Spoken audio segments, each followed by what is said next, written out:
mirip-mirip ya antara kromatografi gas, kromatografi cair, KLT, kromatografi kolom. Jadi pada intinya mirip, tetapi nanti kita lihat ada beberapa perbedaan yang tentang parameter pemisahan yang ada dalam kromatografi gas. Parameter pemisahan itu apa saja? Nanti yang kita bahas, ini ada efisiensi kolom, kemudian selektivitas kolom, resolusi, ada faktor yang mempengaruhi pelebaran pita atau pelebaran puncak ya kalau kita gunakan kromatografi gas. Nah, nanti terkait dengan parameter pemisahan ini, kita juga akan membahas bagaimana kita mengoptimasi metode kromatografi gas kita. Dan terakhir, nanti kita akan membahas tentang GCMS, gas kromatografi, mass spektrometri. Oke.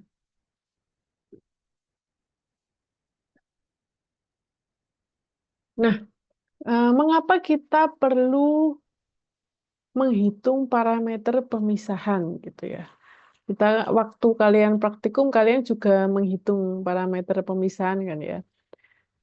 Nah, sebenarnya ada beberapa tujuannya. Jadi, parameter pemisahan itu independen ya, tidak berhubungan dengan apakah analisis kita itu analisis kualitatif dan analisis kuantitatif gitu. Jadi ini bukan bukan untuk melihat untuk mengidentifikasi senyawa dalam sampel, bukan. Untuk menentukan konsentrasi juga bukan. Jadi ini untuk melihat kualitas pemisahan kita. Nah, jadi kalau misalnya ada yang sewaktu pretest itu saya tanyai, kalau analisis kuantitatif itu seperti apa? Kemudian jawab, oh yang pakai perhitungan dan seterusnya. Kemudian kalau sampai perhitungan itu biasanya kalau saya kejar jawabannya itu lama-lama bisa sampai ke parameter pemisahan. Padahal ini itu independen terhadap tujuan analisis kita. Jadi meskipun kita analisis kualitatif pun itu tetap perlu parameter pemisahan yang baik. Jadi parameternya itu harus memenuhi persyaratan yang baik pula. Ya, tujuannya itu apa? Yang pertama adalah untuk mengevaluasi metode kromatografi kita. Jadi apakah metodenya itu sudah baik, sudah dapat menjawab tujuan analisis kita ya. Jadi misalnya kita ingin menganalisis mentol dan metil salisilat dalam minyak angin. Ya, yang sudah praktikum kemarin kita praktikum kering ya. Eh mungkin kalau tidak salah puncak yang ada di dalam sampel itu tidak sebanyak yang saya bayangkan sebenarnya. Jadi ya, bayangkan kalau Recording in progress. di satu kromatogram itu ada 10 puncak gitu ya. Kita ingin menganalisis senyawa A dan senyawa B.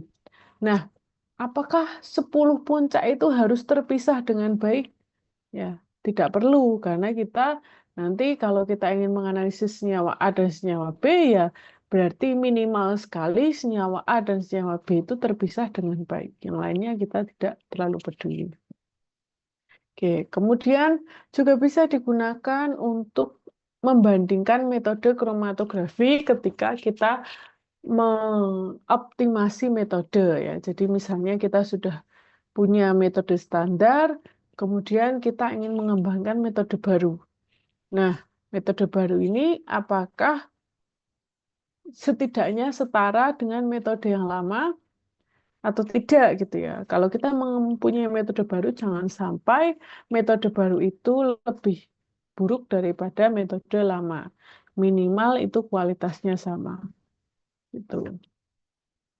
Nah, kemudian kita juga bisa gunakan parameter pemisahan untuk mengevaluasi instrumen kromatografi kita. Jadi mengevaluasi apakah GC-nya itu masih baik atau tidak. Ini biasanya berhubungan dengan kolom yang kita punya di dalam instrumen itu.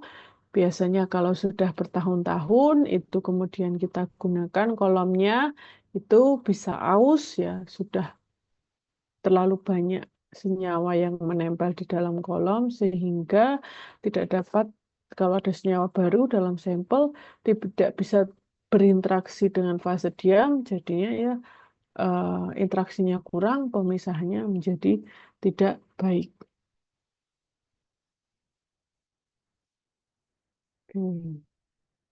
Kemudian hal pertama yang kita perlu pahami ketika kita berbicara mengenai parameter pemisahan adalah efisiensi dari kolom gitu ya. Jadi efisiensi kolom itu kalau dalam kromatografi yang menggunakan kolom ya, kromatografi yang menggunakan kolom salah satunya adalah kromatografi gas itu nanti menentukan kualitas pemisahan.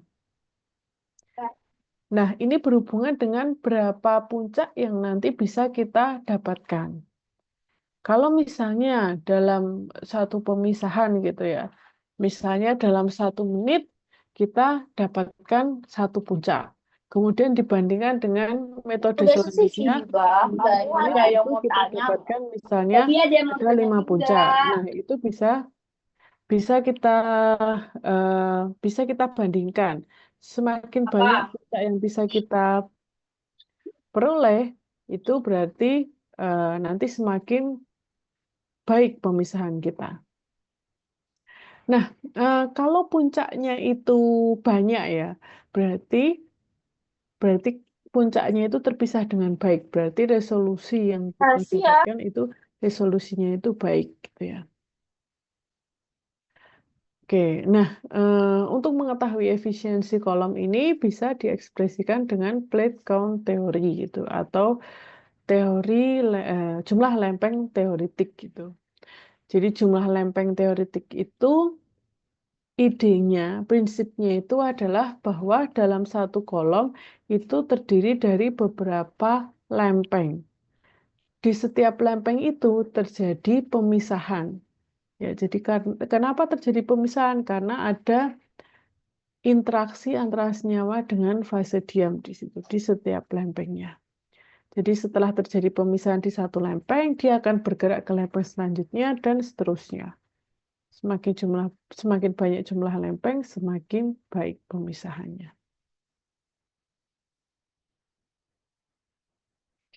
Nah, ini mungkin kalian sudah cukup familiar ya dengan rumus ini H atau HETP gitu ya. Kalau eh, di kromatografi yang lain itu sama saja sebenarnya.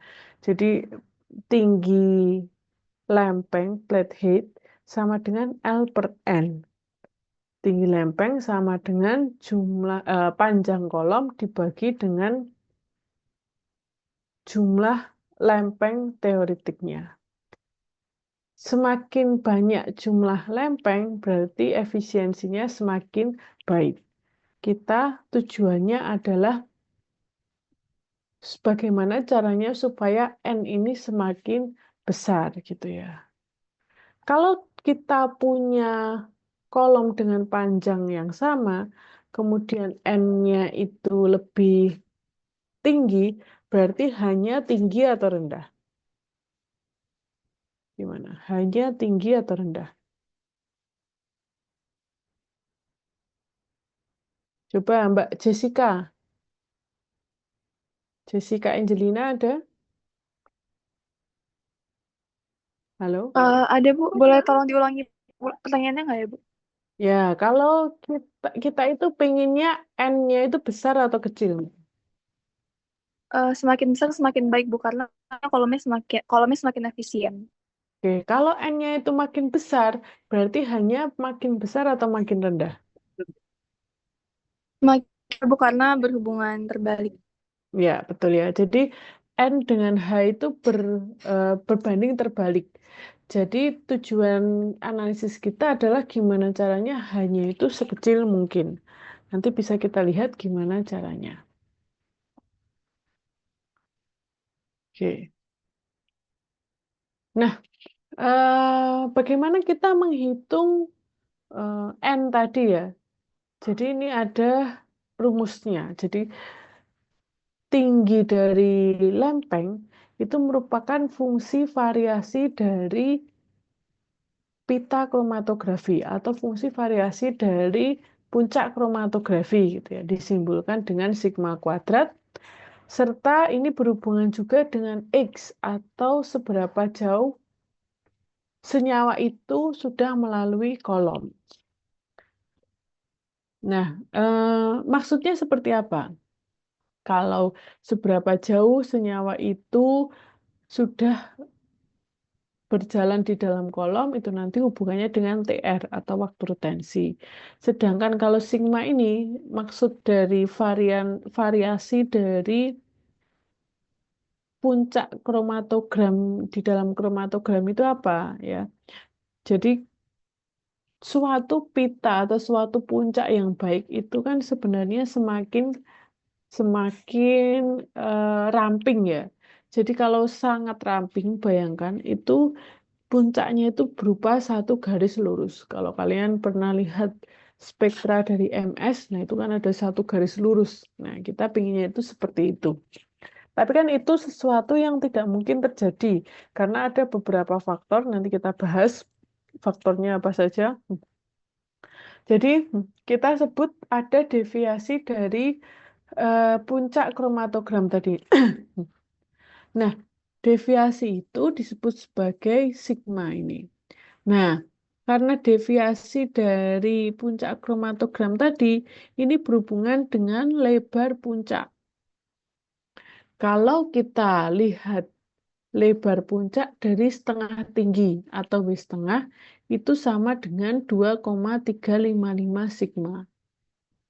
Jadi ini ada puncak, dasar puncak itu di mana, tingginya di mana, kemudian kita tentukan setengah tingginya itu di mana. Oh, kira-kira di sini. Kemudian di sini kita hitung lebar puncaknya berapa. Lebarnya berapa ini sama dengan 2,355 sigma. Nah, sedangkan lebar puncak dari bawah eh, dasar puncak atau W itu sama dengan 4 sigma. Jadi di sini itu sama dengan 4 sigma. Sedangkan kalau kita hubungkan antara sigma dengan waktu retensi atau W dengan waktu retensi ya, ini jumlah lempeng teoretiknya atau N itu sama dengan TR dibagi sigma kemudian dikuadratkan. Oke. Ya, tadi kalau W setengah sama dengan 2,355 sigma, kalau W sama dengan 4 sigma, kalau N sama dengan TR dibagi sigma dikuadratkan. Nah, kalau kita substitusikan tadi ya, N sama dengan TR bagi sigma dikuadratkan, disubstitusikan dengan W setengah sama dengan 2,355 sigma, nanti kita dapatkan angka ini. N sama dengan 5,545 kali TR dibagi W setengah dikuadratkan. Ya, ini kalau kita menggunakan W setengah. Kalau kita menggunakan WB, lebar puncak dari bawah puncak gitu ya, dari dasar puncak. Tadi kan WB sama dengan 4 sigma. Jadi kalau disubstitusikan ke N sama dengan 16 kali TR bagi WB dikuadratkan. Oke. Nah, itu tadi terkait N. Tapi ada juga istilah yang disebut sebagai jumlah lempeng efektif. Apa bedanya dengan jumlah lempeng yang tadi? Ya, kalau kita menghitung yang N saja, itu jumlah semua lempeng yang ada di dalam kolom. Sedangkan N efektif ini jumlah lempeng yang dia terlibat dalam pemisahan. Rumusnya adalah N efektif sama dengan ini. Bedanya hanya T-nya waktu retensi ini yang digunakan adalah TR aksen. Jadi ini angkanya masih sama, 5,545 kali TR aksen bagi W setengah dikuadratkan.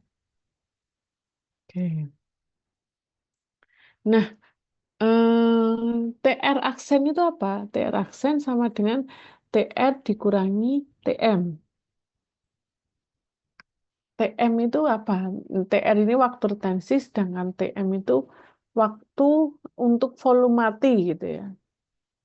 Volume mati itu apa? Ya, mungkin kalian sudah pernah mendengar sebelumnya, baik di kromatografi cair, kromatografi kolom, dan seterusnya. Jadi kalau TM atau eh, waktu yang dibutuhkan untuk volume mati itu adalah waktu yang dibutuhkan oleh fase gerak untuk melalui kolom. Ya, maksudnya seperti apa? Jadi contohnya seperti ini. Kita kan punya suatu ini instrumennya GC, suatu instrumen GC ini kotak seperti ini. Kemudian kita punya ini sample injection system. Dari sini kemudian lewat kolom masuk keluar ke detektor. Kemudian di detektor ini nanti kita dapatkan suatu kromatogram. Nah, eh, ketika sampel itu kita injeksikan gitu ya. Ini kan ada aliran fase gerak secara terus-menerus di dalam kolom gitu ya. Ketika sampel kita itu injeksikan di sini, kalau kalian melihat di layar screen kalian, itu kromatogramnya sudah mulai bergerak atau belum kira-kira? Sudah bergerak atau belum? Ya, ada yang bisa jawab? Coba, mungkin Belum kalian bergerak. sudah kan ya? Ya. Kalau kalian ini karena praktikum kering mungkin tidak memperhatikan. Tapi kalau praktikum yang kromatografi cair itu kan ada praktikumnya kan ya, praktikum basah. Kalian bisa melihat kromatogramnya ketika sampel ini baru diinjeksikan, ini sudah ada gerakan seperti ini. Meskipun ini dari nol. Ya, ini ada waktu retensi, ini ada sinyalnya berapa, intensitas sinyalnya. Iya. Nah, ini kan sudah mulai bergerak. Nah, yang bergerak ini apa? Kan sampelnya masih di ujung sini. Ya, ini berarti ada fase gerak yang sudah ada di dalam kolom ini. Gerakannya berapa? Ini butuh sampai waktu berapa? Nah, dalam gerakan fase gerak ini nanti kan sampelnya juga ngikut. Nah, sampelnya ini nanti kalau sudah sampai detektor, mungkin baru ada kelihatan sesuatunya, meskipun baru pelarut, baru nanti kalau senyawa yang bisa dianalisis muncul sebagai puncak-puncak di kromatogramnya. Jadi, itu disebut sebagai volume waktu yang dibutuhkan untuk volume mati ya. Kan jadi volume mati itu yang tidak terlibat pemisahan. Karena di dalamnya tadi ini hanya fase gerak saja yang ada di dalam kolom bergerak menuju ke detektor sebelum nanti sampelnya masuk ke dalam detektor dan dideteksi di sana. Nah, bagaimana kita tahu berapa TM kita gitu? Gimana cara tahunya? Kita harus menggunakan senyawa yang dia itu sama sekali tidak berinteraksi dengan fase diam. Jadi dia hanya ngikut saja dengan aliran fase gerak. Ya, ini adalah waktu yang dibutuhkan oleh suatu analit yang tidak terretensi, tidak berinteraksi dengan fase diam, hingga dia kelihatan di kromatogram. Nah, berarti kalau senyawa itu tidak terretensi oleh fase diam, berarti senyawa tersebut berbeda-beda tergantung kolom apa jenis fase diam yang kita gunakan dalam kolomnya. Ya, misalnya kita gunakan kolom karbowax itu nanti senyawa yang digunakan untuk menentukan TM itu beda dengan senyawa dengan kalau misalnya kita gunakan yang 100% dimetil polisiloksan gitu. Oke, sampai sini apakah ada pertanyaan? Oke, belum ya?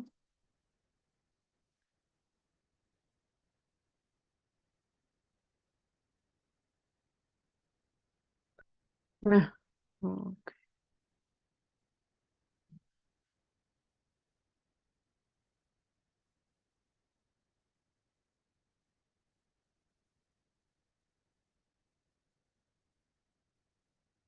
Nah, N sama dengan ini 5,545 kali TR bagi W setengah dikuadratkan.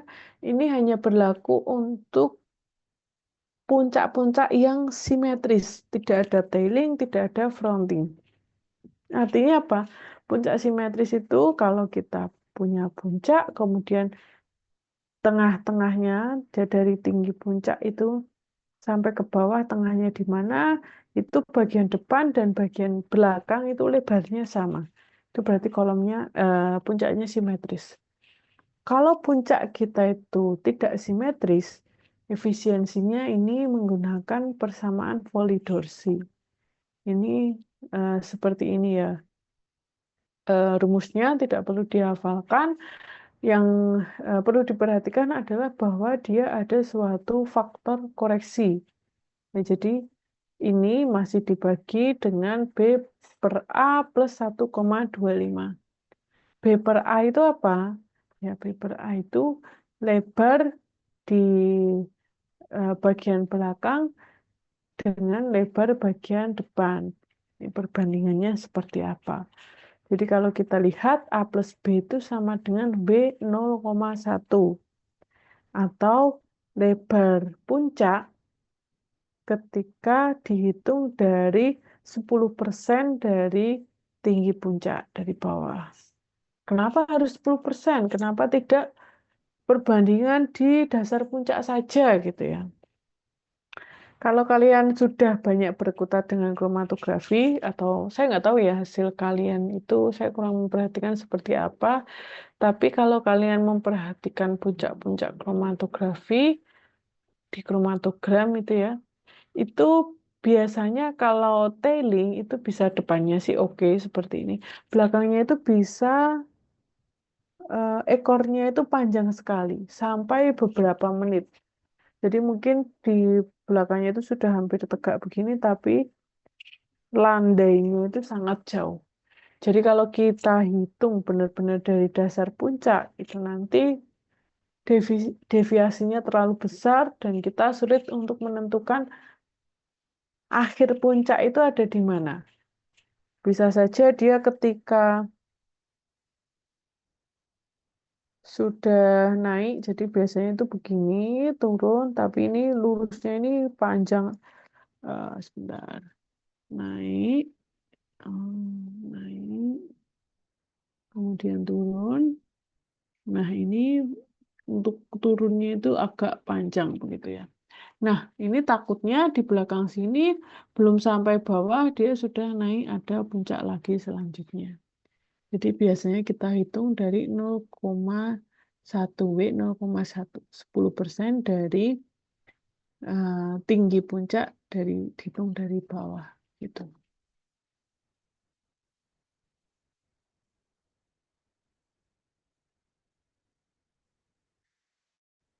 Kalau kita sudah tahu N, berarti nanti H yang kita dapatkan ya, kalau kita hitung N efektif, nanti hanya juga H efektif.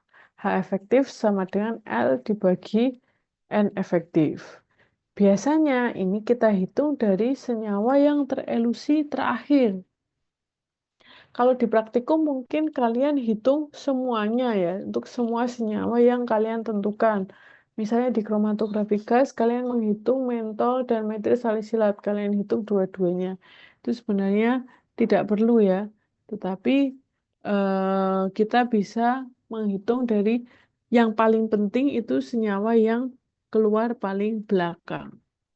Kalau misalnya mau dihitung semuanya juga boleh, tetapi minimal sekali itu senyawa yang paling terakhir keluarnya, terelusinya. Kenapa begitu? Kenapa kira-kira ya? Misalnya besok kalau ujian, kenapa kita harus menghitung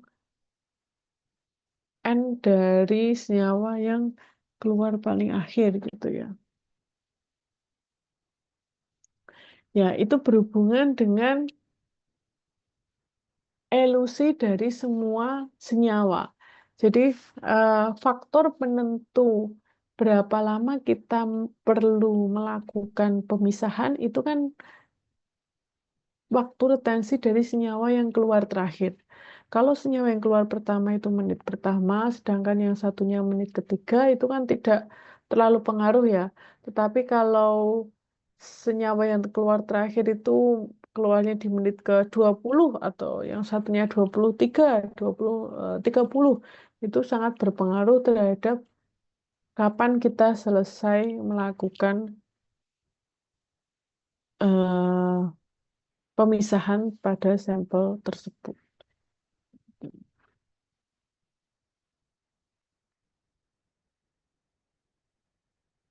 Nah, faktor apa saja yang mempengaruhi kolom efisiensi dari kolom? Faktornya apa saja? Ya. Nah, ini berhubungan dengan tadi, dengan rumus N sama dengan ini ya utamanya 5,545 kali TR aksen bagi W setengah dikuadratkan. Kalau kalian sudah paham di sini, berarti kan kalian eh, bisa menentukan faktor apa yang mempengaruhi efisiensi dari kolom. Ya, berarti ada hubungannya dengan TR dan ada hubungannya dengan W. Seperti apa? Jadi hubungannya dengan waktu retensi. Semakin panjang waktu retensi, berarti pemisahannya nanti akan semakin baik ya. Jadi karena semakin nanti puncaknya itu keluarnya jaraknya itu lebih panjang gitu. Ini bisa kita lakukan dengan menambah panjang kolom. Atau bisa kita lakukan sesuatu ya supaya lebar puncaknya itu lebih kecil. Nanti berhubungan dengan WB.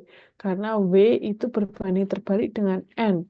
Kalau N-nya itu kita pengennya tinggi, berarti W-nya harus kita perkecil.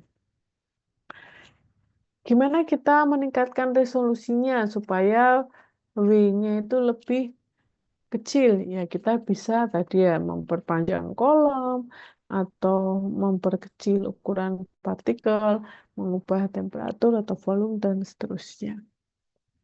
Tapi bisa juga ini kita eh, gunakan untuk mengevaluasi kolom kita.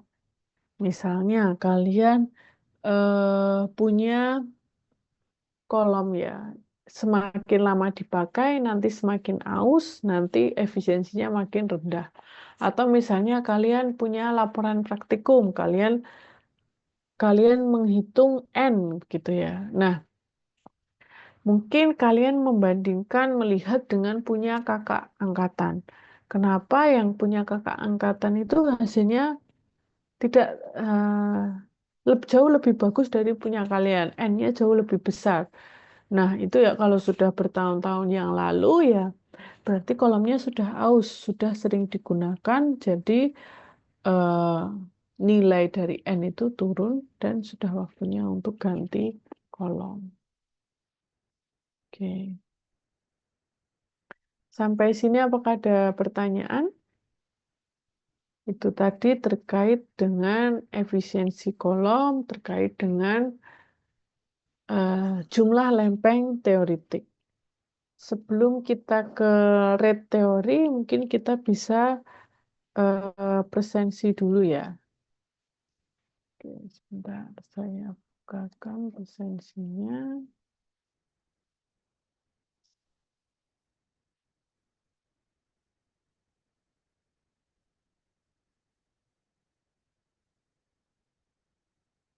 Silakan untuk bisa presensi.